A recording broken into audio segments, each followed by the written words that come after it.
going on in 2016? I mean, really? Because the first quarter of the year is meant to be the time that we catch up with all the games that we got at the end of last year. But not this year, it seems. Developers did not get that memo, and every week there seems to be a new game worth playing coming out. It's exhausting, but kind of fun. So because of this avalanche of incredible titles, I thought we'd take this opportunity to look back at 3 big surprises of 2016 that are already making this year look like it could be one of the best years for gaming ever.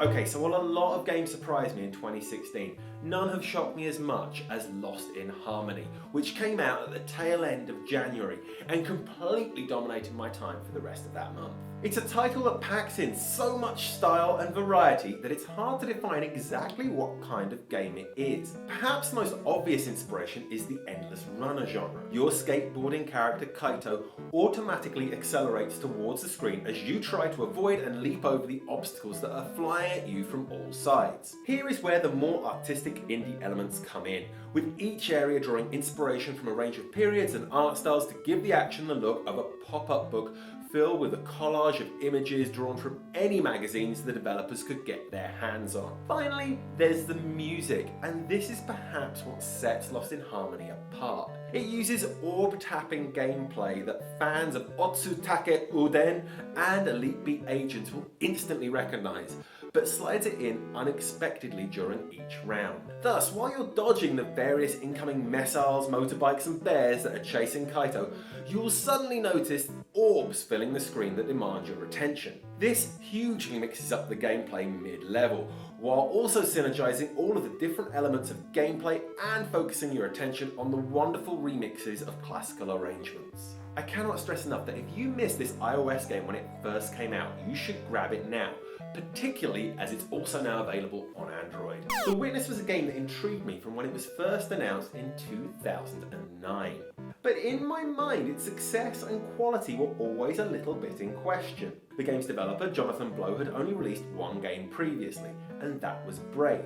And while that was certainly brilliant, The Witness was a far bigger and more complex undertaking.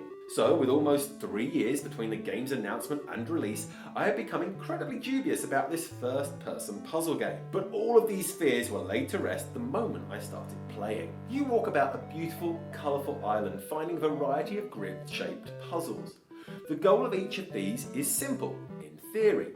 Trace a single line from the start to the finish. But where The Witness excels is in how it complicates this, by slowly layering in additional rules that must be applied across the various puzzle sets. These draw on shape, sound, environmental cues and more to organically increase the difficulty of the puzzles. What's more, it never explicitly explains a new rule, instead forcing you to experiment and work it out through play. It's fair to say I love it, and I can't get it out of my head. Literally, even now I'm trying to work out a puzzle, but it will only be when I'm trying to fall asleep that I get a sudden flash of inspiration that forces me to hop up out of bed, turn on the computer and solve it. Yes, much like Braid before it, there is a social commentary running under the surface of The Witness, but it's entirely up to you whether you engage with this or just sit back and enjoy the incredible puzzles.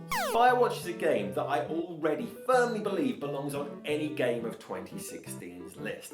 However, every time I think about it, I can't help but feel a little bit let down.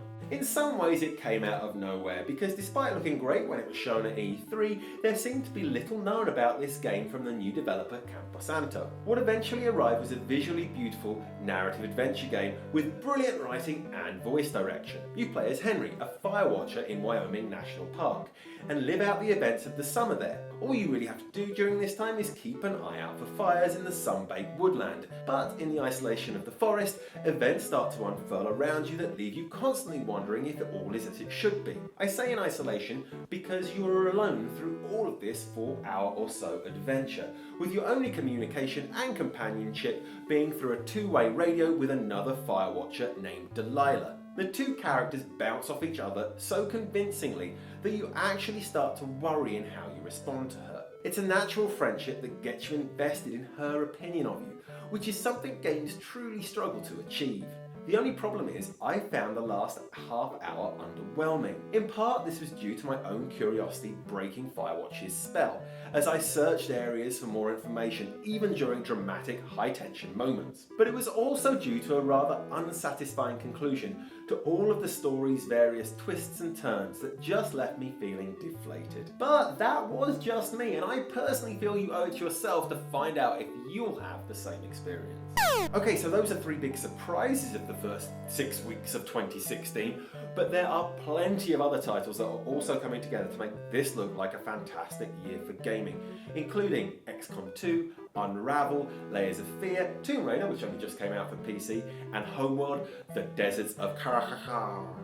Something like that anyway.